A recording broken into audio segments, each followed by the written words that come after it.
Sembara berani memutuskan untuk menaklukkan puncak gunung yang diliputi oleh misteri. Mereka tidak tahu bahwa perjalanan mendaki ini akan mengungkap rahasia tersembunyi yang akan mengubah hidup mereka selamanya.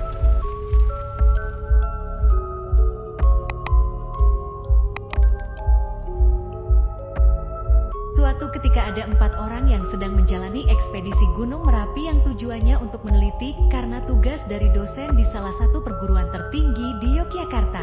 4 orang tersebut yaitu Ratih, Wulan, Yuda, dan Ningrum. Mereka berempat sangat kompak, maka dari itu oleh dosen mata kuliah mereka dipertemukan untuk suatu kegiatan sosial yang tempatnya di wilayah terpencil di Yogyakarta. Mereka ditugaskan meneliti tentang Gunung Merapi dan wilayah di sekitarnya seperti masyarakatnya bagaimana, letak struktur tanah seperti apa dan lain sebagainya. Mereka janjian di luar halaman kampus dan setelah itu mereka pergi sama-sama ke Kaliurang di mana pusat Gunung Merapi itu berada. Menurut pandangan secara spiritual, Gunung Merapi sangatlah unik dan menarik. Tapi di balik itu semua ada kesan mistik di balik Gunung Merapi, yaitu kisah mistik yang kata warga sekitar sangat angker dan wingit sekali. 2 jam kemudian dari kampus sampailah mereka di tempat wisata Kaliurang yang terkenal dengan Gunung Merapinya tersebut. Ningrum entah kenapa setelah sampai seperti memiliki firasat yang tidak baik, karena Ningrum mendapat bayangan kalau salah satu dari temannya bakal mati di dalam hutan yang letaknya tidak jauh dari sebuah pemukiman dewa terpencil tersebut. Apaan?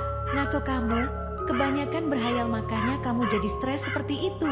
Teman-temannya tidak percaya, tapi hanya 1 orang yang percaya yaitu Wulan. Ningrum berusaha menceritakan yang sebenarnya kepada Wulan soal Ningrum bisa berinteraksi dengan yang gaib kalau yang jaga gunung ingin meminta salah satu dari teman kita. Astagfirullah. Jadi maksud kamu salah satu dari kita akan mati gitu? Wulan akhirnya sedikit tidak percaya, tapi memaklumi tentang sikap aneh yang dilakukan oleh Ningrum tersebut. Mereka berempat berjalan menuju salah satu rumah warga untuk menanyakan tentang keberadaan Gunung Merapi dan bagaimana jalan ceritanya, kok bisa seangker itu. Paijo salah satu warga sekitar mencoba untuk menjelaskan tentang kisah Gunung Merapi secara detail, sampai pada akhirnya Paijo sebagai sesepuh dusun melarang untuk masuk ke wilayah hutan, karena jika sampai hal itu dilanggar, maka kalian tidak akan bisa kembali lagi, kemungkinan besar kalian akan mati.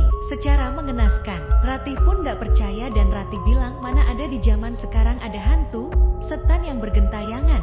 Paijo akhirnya memaklumi mungkin Ratih tidak tahu yang sebenarnya. Mereka pamit terus mereka berjalan dengan motornya untuk mencari tempat yang nantinya sebagai tempat beristirahat sejenak. Mereka akhirnya menemukan tempat beristirahat tersebut, yaitu daerah yang dikelilingi hutan lebat yang cocok sekali untuk dijadikan tempat penginapan. Mereka sengaja tidak menginap di salah satu warga Kaliurang soalnya mereka punya sopan santun.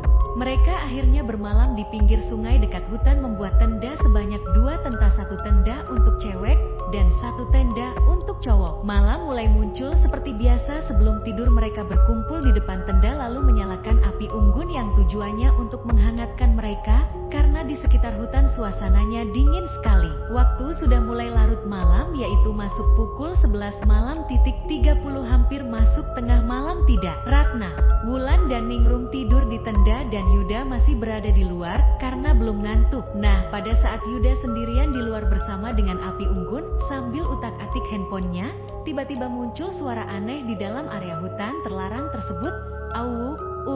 Dan ada juga suara mengaum seperti macan. Yuda dengan keberaniannya mencoba untuk mencari tahu suara-suara aneh tersebut dengan senter yang dia bawa dari kos. "Hei, siapa itu?"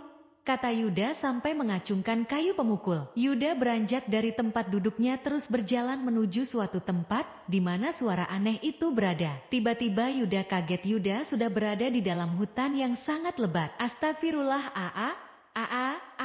Pas Yuda melihat ke depan, dari belakang punggungnya ada sesosok hantu sangat menyeramkan, yaitu kuntilanak. Yuda kaget, teriak, dia lari sekencang mungkin dan tidak tahu kemana arah tujuannya. Yuda kesasar sampai ke tempat yang sebetulnya tidak diperbolehkan.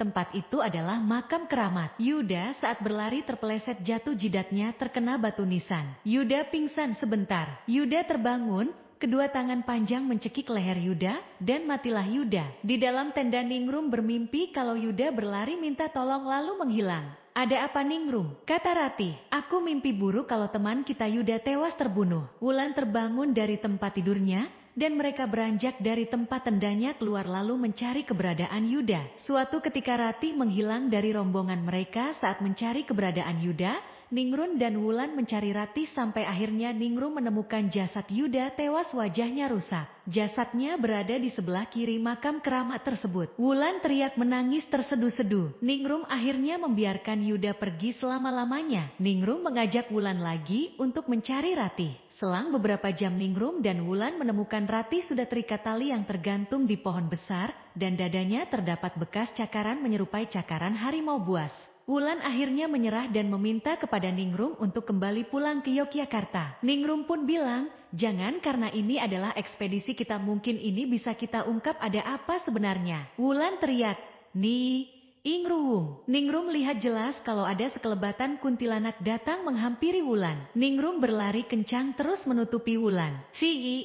Kenapa kalian menghalangi niatku? Aku mau bunuh ini manusia. Ningrun berusaha komunikasi secara gaib, ternyata kuntilanak itu tidak suka karena dulu wilayah tempatnya dihancurkan oleh bangsa manusia yang serakah, tebang hutan, bakar hutan dengan disengaja. Wulan ketakutan, disitulah Ningrun mencoba membantu dan mencoba berusaha menenangkan hati hantu tersebut. Singkat cerita, setelah kejadian itu tempat tersebut tidak lagi ada musibah yang membuat warga sekitar ketakutan.